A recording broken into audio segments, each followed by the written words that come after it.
This KFAN podcast is sponsored by Builders and Remodelers, exclusive Twin Cities provider of Elements Windows. Get the highest quality windows at unmatchable value. Visit buildersandremodelers.com for more details. And boom!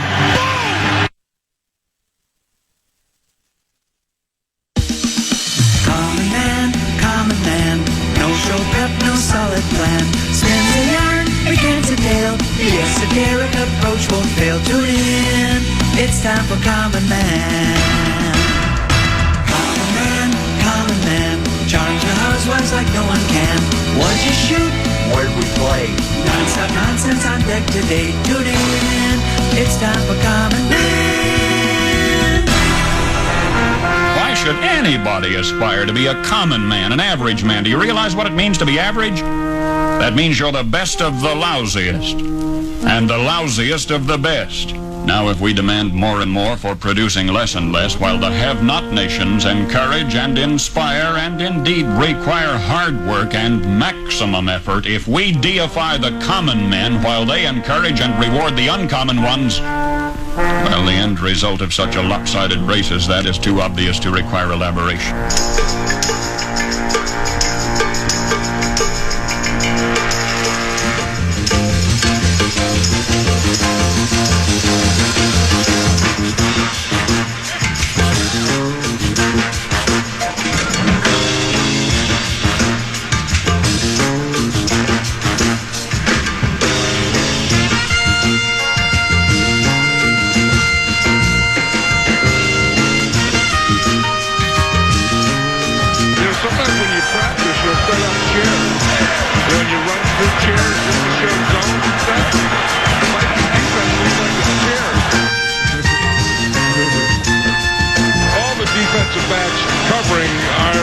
Just approaching today for the Minnesota Vikings.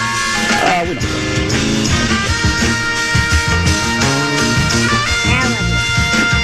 Raising the back.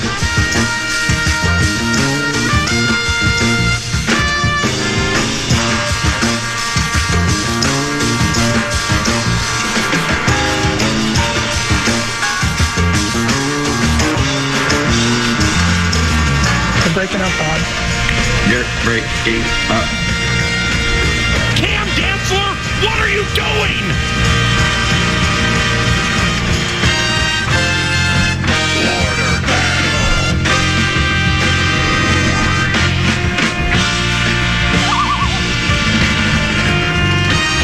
Dog with a nose now should be able to tell us that.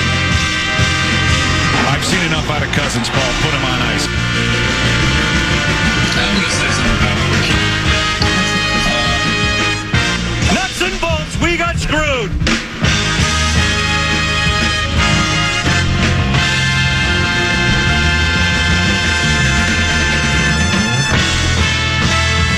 I'm a fraud. Yes.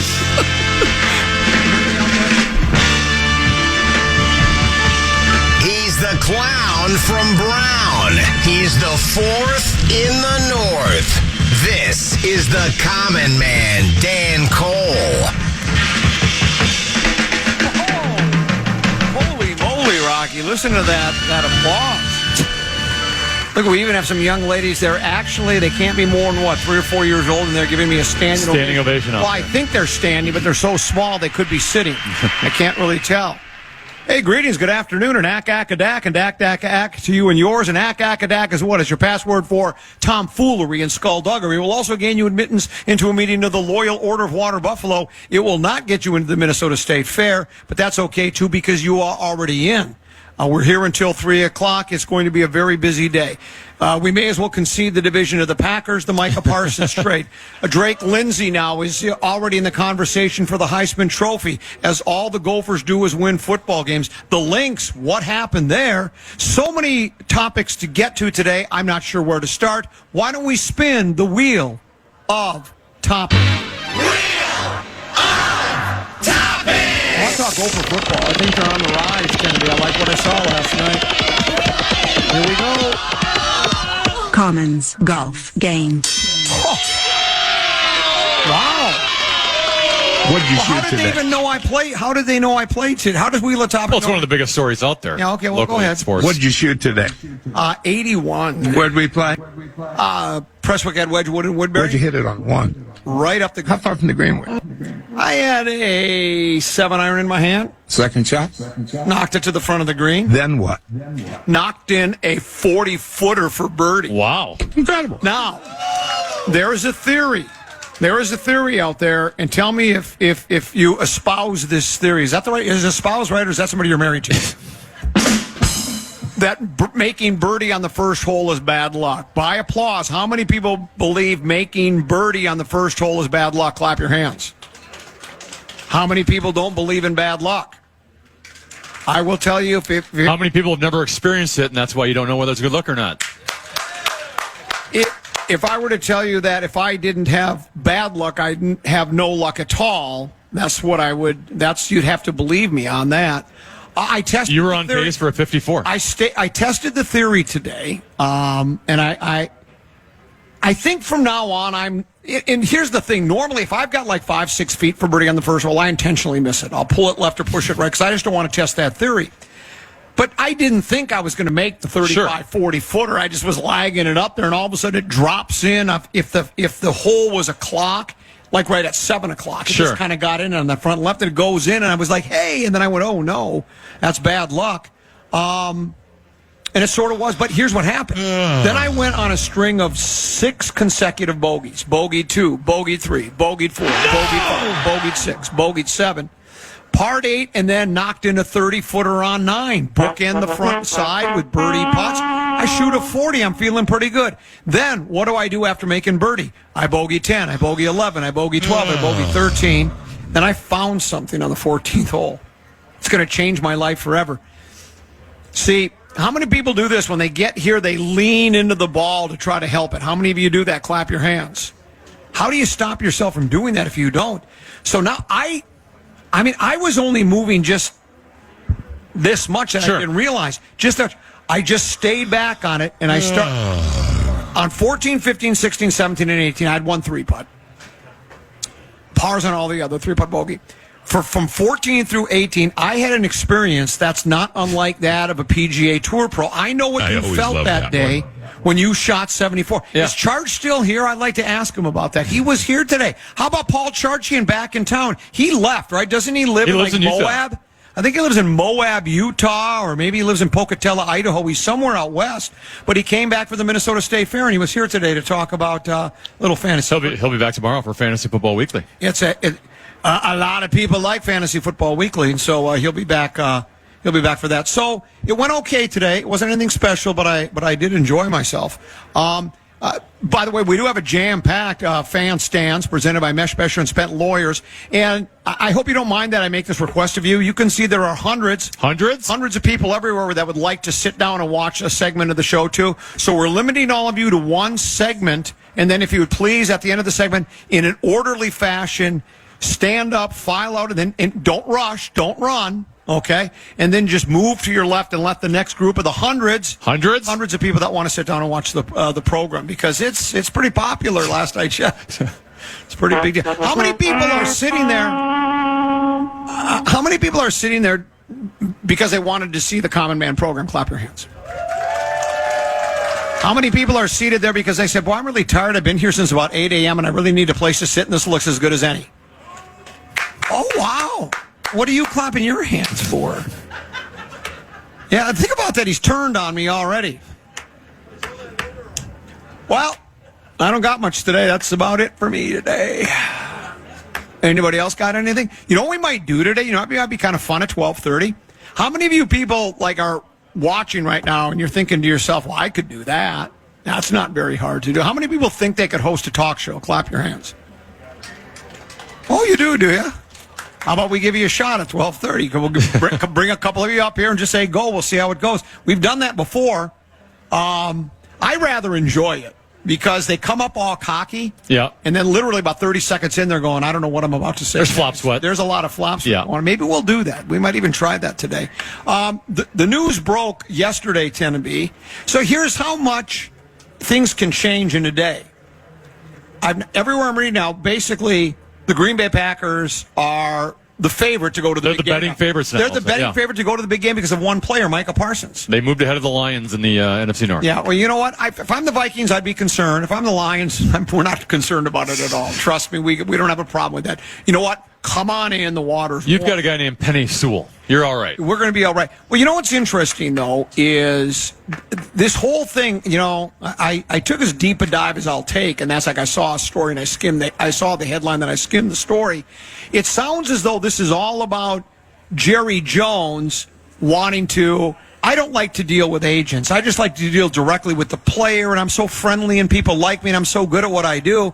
And Parsons basically said, I don't want to talk to you about the deal. I want you to talk to my agent. Well, because I think they did talk to each other, and he didn't realize it was a negotiation. Exactly. Yeah. And so... Jerry was trying to pull the wool over it. Yeah, and so at that point, he said, well, I really don't want to be here now. And I guess he did the same thing with Dak, because Jones started cocking off today about, I did the same thing with Dak Prescott. You think he's happy? He's the highest paid player in pro football. I think he is the highest paid player in pro football right now. I think he is. So that's all fine and good, but it is amazing how one player can change the complexion of a football team. I mean, he's been terrific in his first 4 years, right? He has 52.5 sacks. He's averaging 12 a year or something like that. Guy can flat out play, but it is just one player. You were just reading the lazy radio, list radio thing from yesterday that was talking about the Green Bay Packers. Where's their star power? Yeah. Right? Like, they have a lot of quality players, but do they have the star power? Now you have who I would consider maybe the best defensive player in football, or at the very least maybe the best edge rusher, and you have him in his prime. He's still at a relatively young age, so they have their star now on the defensive side of the ball. Yeah, so and we'll see how much that really does. It has to improve the club, but again, one player does not a team make. But maybe we could just go ahead and give them the Lombardo Trophy for this season, and let's pretend it's the 2026 season instead, because people seem to want to already crown them as the favorites to get to the big game, and we'll find out there. The NFC North goes through the litter box. Well, that's what I'm thinking. I mean, they are the current kings of the North, but we talked about this on a number of occasions as we've been approaching the beginning of the football season. I believe that, at least on paper, the NFC North is the strongest division in pro football, and I think it just got stronger, right? Because with Parsons on the club, I think it's going to be a very competitive division. I think you got to win 13, 14 games to win the division. I really do. I know everybody's got a tougher schedule, and you can't really expect the Lions to go 15-2 and the Vikings 14-3, but if things go right for those two teams, they should at least be able to get into double digits, I would think. So should be a lot of fun. The Vikings open the season a week from Monday. They'll take on the Bears on this very radio station. Our coverage will begin at 5. Kickoff Chicago's a tough guy town. It is indeed. So let's do this. Let's take a break. Orderly fashion, folks, because look at the hundreds. Hundreds? Where do those hundreds of people go? I must have been seeing things. There's not hundreds. But, hey, thanks for coming. We do appreciate that. Stick around. Don't forget Lil B joining us at 12 or at 1 o'clock. And then at 1:30, Corey Cove, the maestro of the mornings. He is the fans' version of Milton Bradley. He will join us at 1:30 along with Justin Gard, the tasteless box of mashed potatoes for Progrum Password live from the Minnesota State Fair. And then Mouth Guitar Guy will close out the State Fair, as he always does our coverage of the State Fair, with he's going to do an Ozzy tribute. He's going to do I Am Iron Man. He said he's been working on the Iron Man growl. You worked on it last night. And then after that, he and I do the ever-popular dueling mouth guitars. So we'll do that to end the Minnesota State Fair, at least from noon to 3. We'll take a break. We'll come back with more. We're broadcasting live from the Minnesota State Fairgrounds, Carousel Park, in the shadows of the grandstand, right here on the...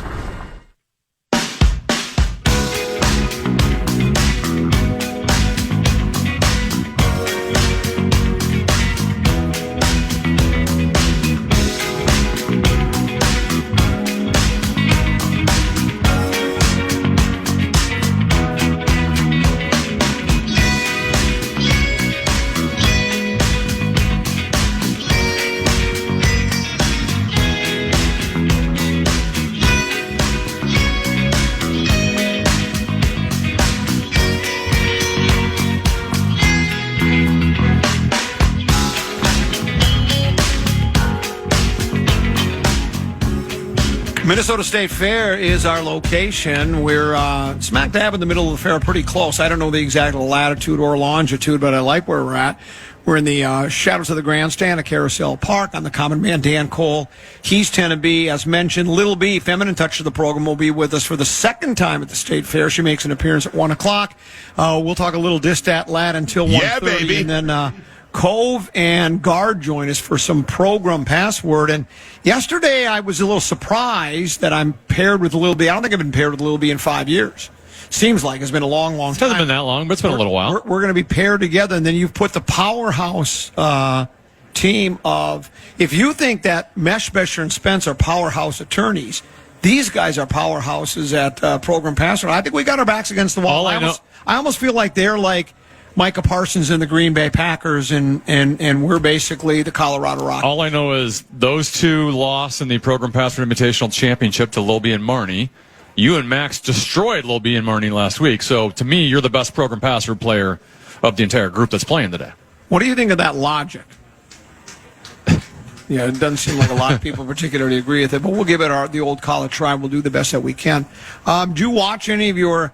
This is how little I can... My memory is going. Deuce comes home. By the way, I told you there was breaking news on Deuce. He's doing play-by-play soccer now for GameTimeMN.com. It's for high school, right? All these high school teams. He's done 3 soccer games. Wow! And I'm not just saying this because it's my son, because you know me. I'm his number one critic. He sounds like he's been doing it forever. Well, he knows the game because he played it, right? So he's doing it by himself. He's doing 90 no minutes analyst of, work? No analyst. 90 minutes of soccer. He's done 3 games. He did his first one, I think it was Monday, and then he did I think he did Tuesday, Wednesday, Thursday. I think it was 3 nights in a row. And he did 2 Lakeville South games. He did an Owatonna versus Apple Valley. And 2 teams that don't like each other. Yeah, well, and he used, my favorite cliche that he used was, he went with this, he goes, now when I used to play soccer at a high level, and then he stopped and said, well, I used to play soccer. So he's already getting self-deprecating. He's self-deprecating. Yeah. One of these days, when he's got a game and you've got 10 minutes, I want you to listen and tell me. Of course. I think he did. I think he did a really nice job. So, and by the way, I didn't muscle him into anything that I stay out of his business. He went through, he did have a connection. He went through the legendary Robbie Rosenhaus, because Robbie's still in town trying to dig up somewhere. He's applied, and most of our listeners are familiar with Robbie. He had some time here on the Fan. He's trying to get into another job, and he's been applying for jobs. But he's doing, I think, some of that play-by-play for football. Sure. Football's hard to get. Everybody wants to do football because all these schools do games. Every school does all their games, so there are literally hundreds of play-by-play. Well, football's just easier to describe too. And I think more people like football. I mean, it's. I just think if you want to be a play-by-play guy, you want to be like Vox. You want to be like Paul. Everybody's a Paul Allen wannabe. They hear how Paul does it, and they want to be just like PA. So with all these schools and all the different sports, and they want to stream. It's audio and video. Yeah. They want to stream as many of them as they can. If you want to do play-by-play, it's not that hard to do. There are literally hundreds of different opportunities out there. So now, but Deuce, he also signed up. He thought he was signing up for all soccer. He inadvertently signed up for 2 volleyball games too, and he's never done volleyball. But you know what he said? I'm going to find volleyball online. He studies. Yeah. Oh, that's what you got to do. Oh, when he's applied for a college hockey play-by-play job. Dude, he's downstairs in the Man Grotto watching a video of the Lincoln Stars on one of their, like a first or second period. He was down there night after night.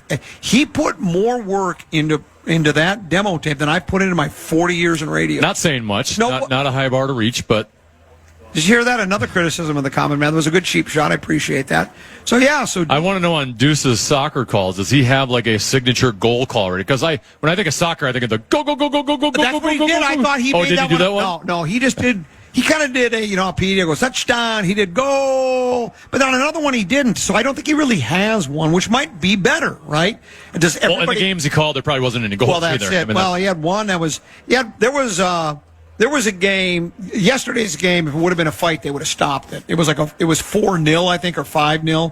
Lakeville South took it to, I think it was Denfeld, and up in Duluth, and so that was down here. But the thing is sometimes I hope the kid's not listening. Whoever's running the camera on one of these games, he's got to pay a little bit more attention to the game, because like all of a sudden the action will be, here, just go, there's a shot on goal. There's no camera on the goal. It's at the middle of the field. Well, so I don't know the streaming service. Okay.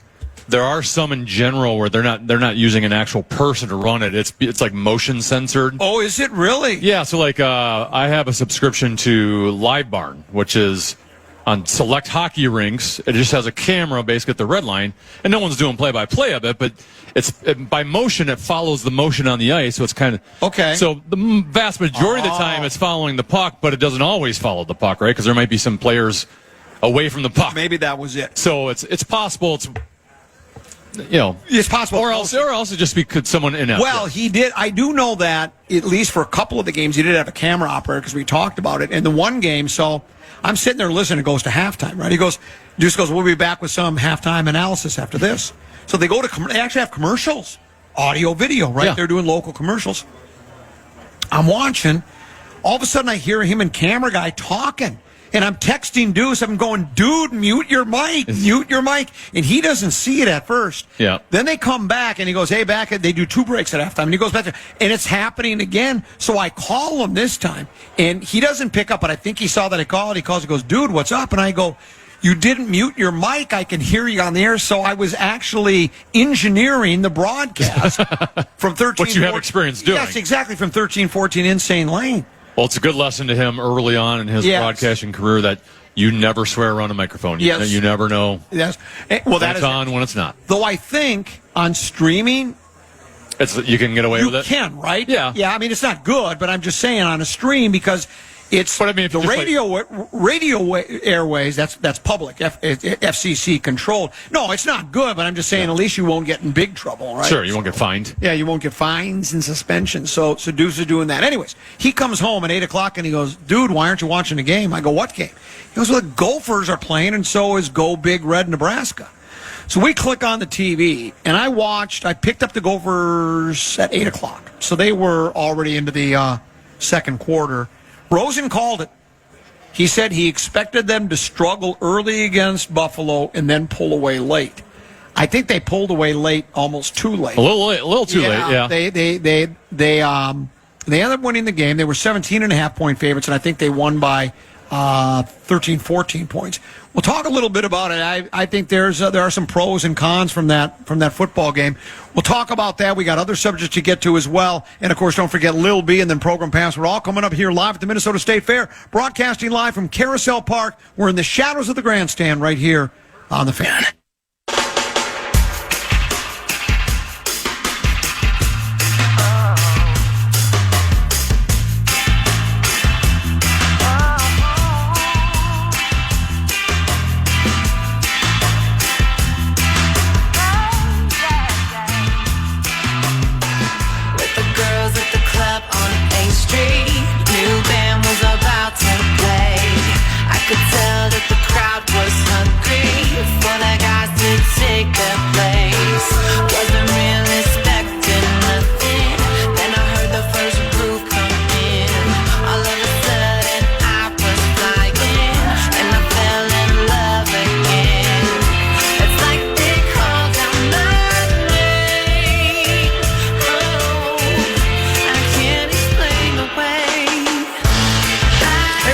Minnesota State Fairgrounds of the Common Man, Dan Cole. He is Kenneby, and we are broadcasting live from Carousel Park in the shadows of the grandstand. We love it here. As I mentioned, Lil B will be joining us not too long from now. Time now for Peek at the Purple. That was supposed to be last segment, but as we say, better late than never. Peek at the Purple is brought to you by our friends at Affordable Electric.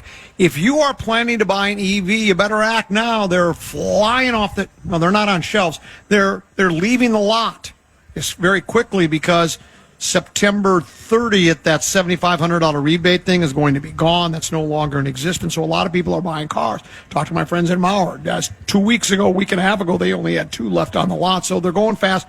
And so if you decide to buy one and then you need one of those 240 volt kind of things installed into your garage, I got the guys for you. That would be my friends at Affordable Electric. They can get the job done for you. Affordable-electric.com. Affordable-electric.com. And remember, Affordable Electric is...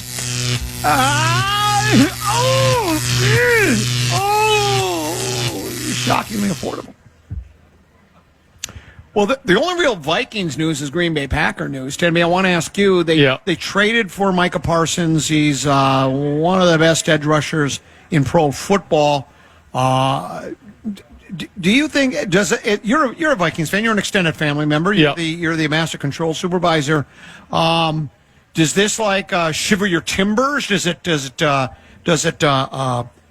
I don't want to say frighten you, but does it leave you with cause for concern with the Packers? Now, I know when we had been talking about the NFC North, you hadn't dismissed the Packers, but you had thought that Minnesota and Detroit would they're a fine team, above. Quality team. Yeah.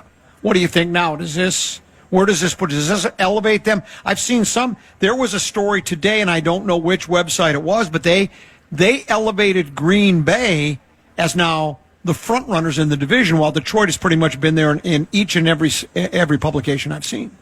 In the short term, they got a lot better. Yeah. We'll see what the long-term effect is, giving up the 2 first-round picks. And Kenny Clark was just kind of a short-term player anyways because he was 31 years old, but he's given the Vikings fits. The Vikings, with the Garrett Bradburys of the world, always were a little struggled against the really big interior defensive linemen, and Kenny Clark always gave them a handful. We finally made our interior bigger, and then they go ahead and ship them out anyway and go with a little bit more speed on. Yeah, and what's great about Micah is he's an edge rusher, but he can go anywhere, right? Like you can line him up over center, and he's going to give the center fits. He can give the left tackle fits. He could probably go back in coverage if he needed to go in coverage. That's why sometimes I feel like we don't have enough imagination in this town. I'm specifically talking about the guy who joins you 2 to 3 days a week. Oh, because when the name Micah Parsons when the name Micah Parsons is brought up, he's just like, well, we already have our edge rushers and Grenard and Van Ginkel, and Micah Parsons is on another level. Yeah, that is. They are nice players, and Micah Parsons would be like the perfect marriage for B-Flow's defense. Now, there's no guarantee B-Flow is going to be here more than this year, right? But B-Flow would do wonders with Micah. I mean, any coach can, because he's that good. But his ability to move around the defense and give whatever guys on the other side of him fits, regardless of what size or athletic ability they are, that's huge. You have to account for him at all times, and it's hard to account for someone who can move around all the time. So, yeah, I mean, Green Bay, they got a lot better yesterday. Yeah, I think so. Well, I saw where Randball, right, so the Fisher Factory on the west side, was trying to make a comparison to the Herschel Walker trade, sort of kind of almost like a defense mechanism to try to convince yourself that it's really not that bad of a trade for the rest of the teams in the division. But that's, to me, that's not even close to the same. First of all, they gave up 2 first rounds, the Green Bay did, and Clark.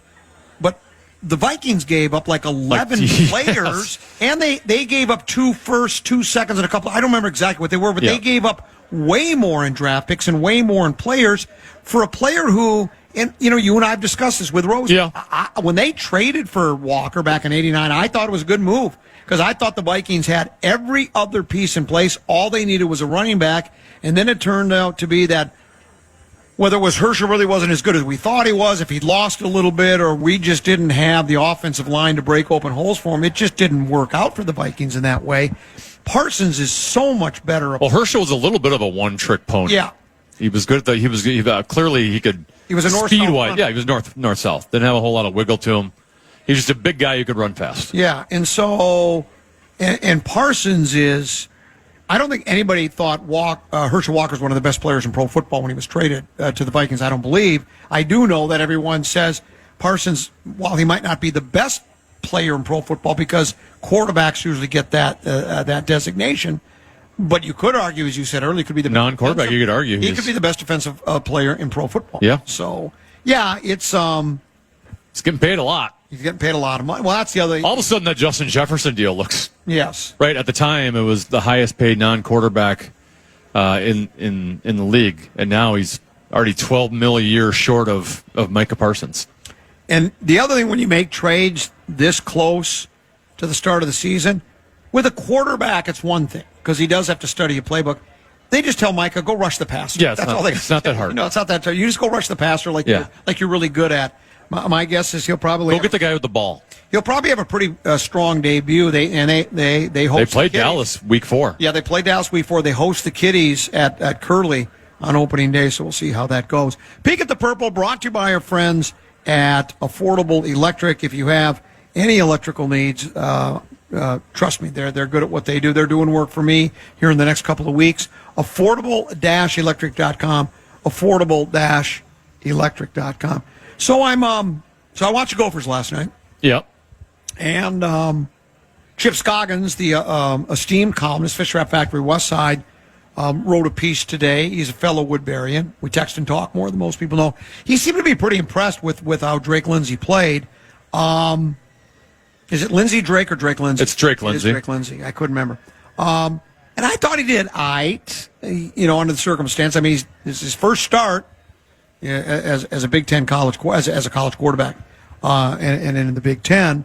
There was another piece by, I think, Randy Johnson, who writes Fish Wrap Factory West Side. I think he's the Gopher beat writer. He wrote that the defense was really good last night, and I sorry to be the wet blanket on a Friday, but it's like they're playing Buffalo. Now I know Buffalo's a MAC school, and they're okay, and it's how many times have you heard me say this? Better to play well against inferior opponents than it is to struggle against inferior opponents, because then you got some concerns. So that's nice that they won, and they didn't cover the spread, but that's okay. The spreads are made for gamblers, not for football teams. But I still need to see, can you do that against Iowa? Can you do it against Wisconsin? Sure. Wisconsin's opening against Alabama.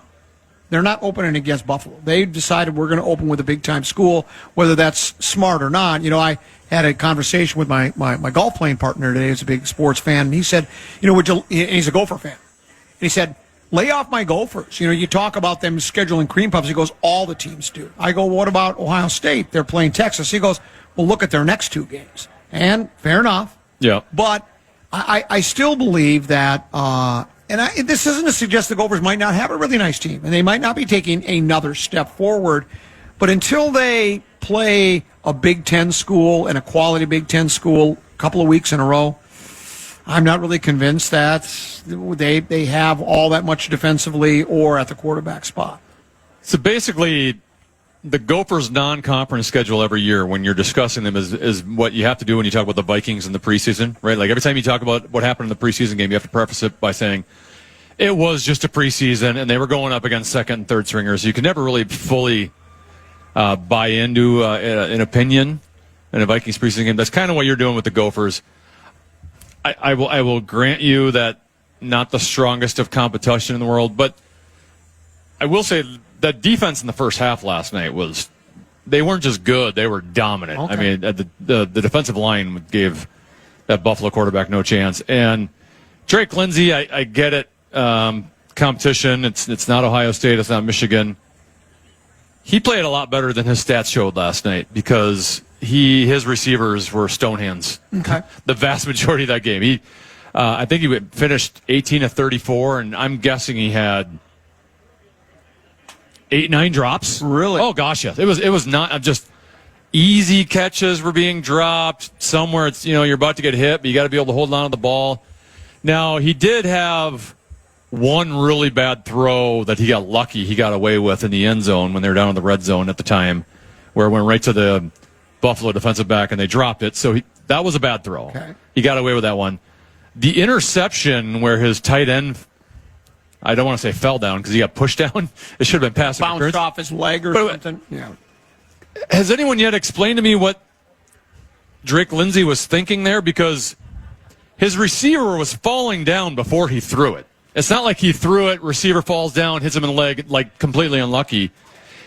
He was looking at him and he already fell down. So I don't know if he was intentionally throwing it that way because he was trying to draw a penalty on the pass interference, because it should have been pass interference. Right. I think he saw the guy push him and go, I got to throw it over there to make it look like to draw the pass interference.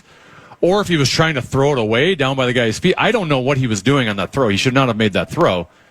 Now, clearly, he got very unlucky that it hits his receivers. You don't have to be so hard on the guy. Well, I'm just giving you, like, 2 examples where, yeah, he wasn't perfect last night, but overall, he's has the physical traits of a quarterback. Okay. He's 6'5". All right.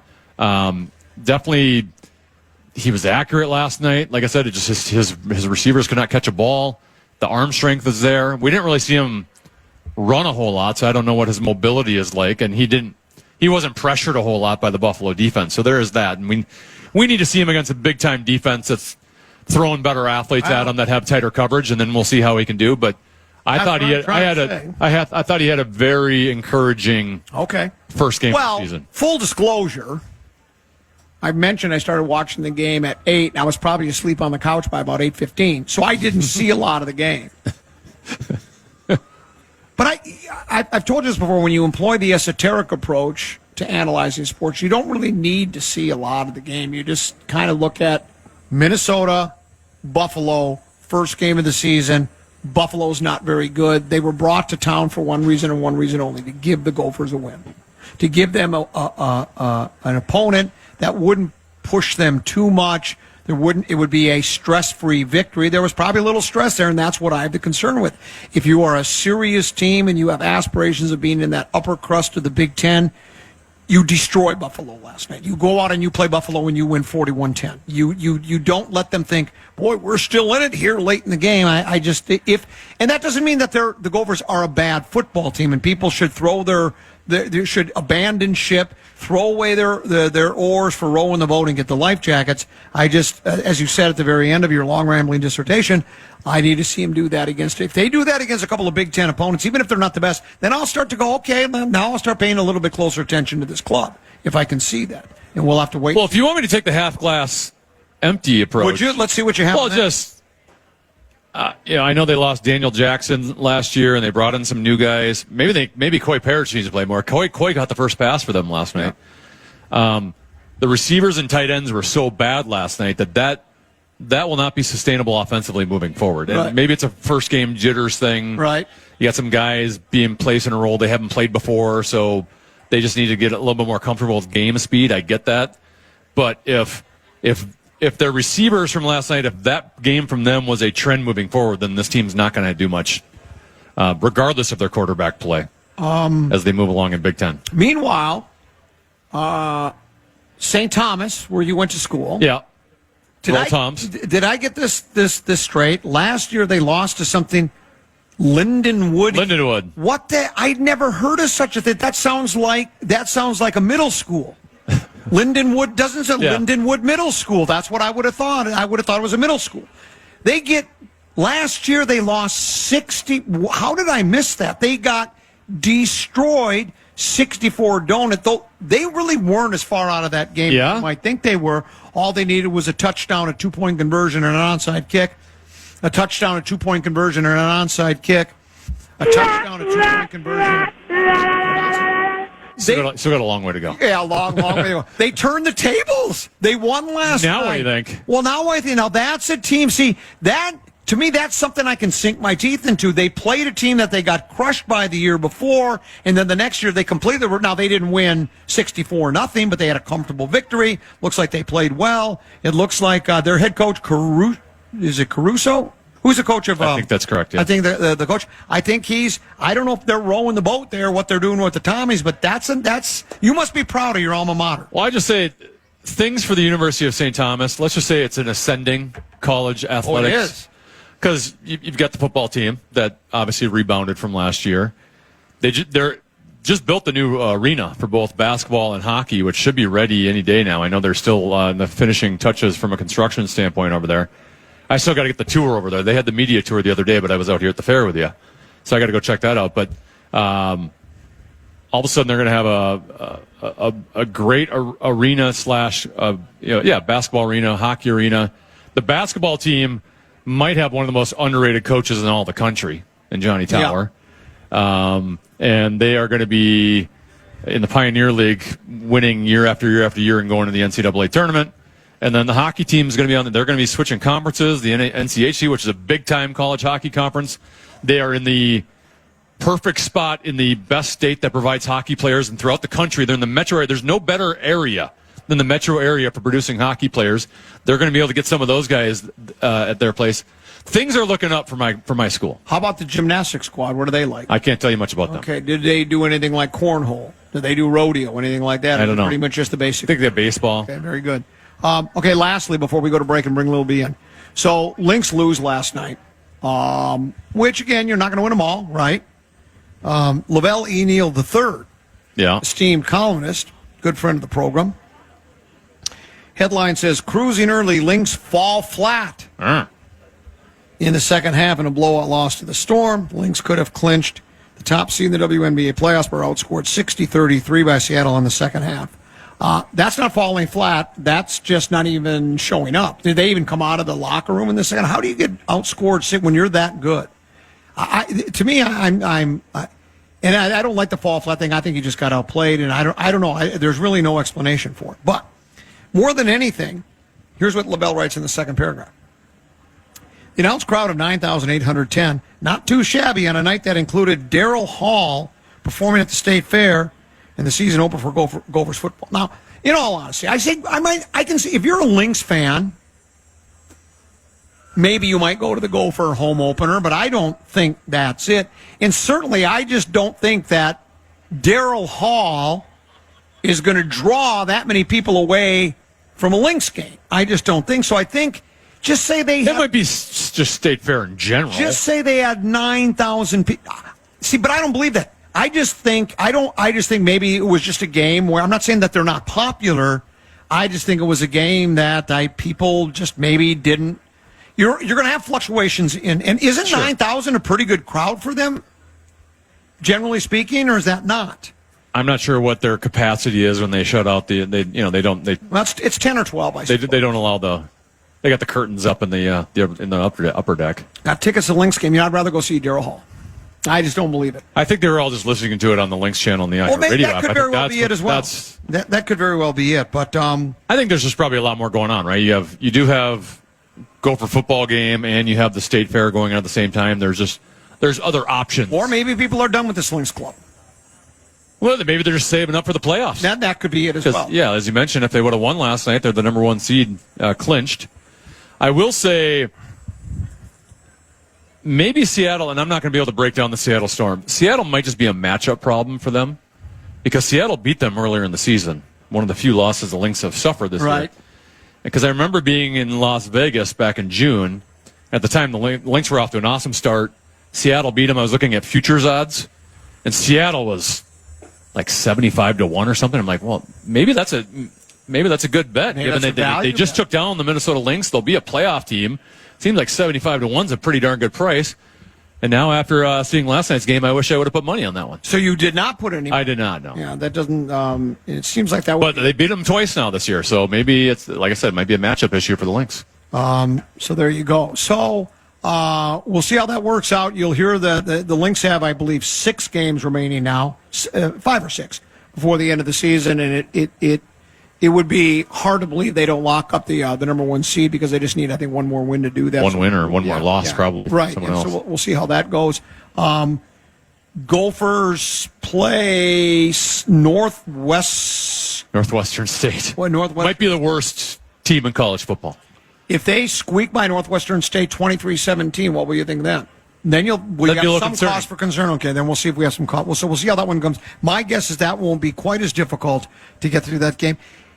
You keep waving to people. Is it? I have lots of people here I know. I was going to say, does it ever get tiring that you're recognized everywhere you go? Do you ever want to go somewhere where it would be refreshing that people didn't recognize you? That's an inside joke. I mean, it's really not that. Well, it's funny if you know Mark Rosen, but it's not if you don't. Yeah, I've had lots of friends out here come to see me. I coached those 2 in hockey this last year. And that's the thing. You can't go anywhere without being recognized, and it's pretty cool. I'm just saying it is. Sometimes I just want to travel and get away. It's just kind of refreshing to not get recognized. That's exactly what I'm trying to say. Yeah. Be refreshing. Maybe you'll go somewhere where you won't be recognized and be refreshing. It is certainly I might go to the Lynx game then. It really will be for Mark Rosen. It was refreshing for him to get away when he went to the wilderness of Cold Spring and he was able to not be recognized by people. Let's take a break. When we come back, Lil B, feminine touch of the program, she'll join us next. Then Corey Cove already into house. JG will be here as well. We'll do some program password at 1:30. Then at the end of the show today, Mouth Guitar Guy will continue his tribute to Ozzy Osbourne, and he and I will close our State Fair coverage here today with, as we always do, with dueling mouth guitars. We'll take a short break. Come back. Lil B joins us next. We're broadcasting live from the Minnesota State Fair. We're in the shadows of the grandstand at Carousel Park right here on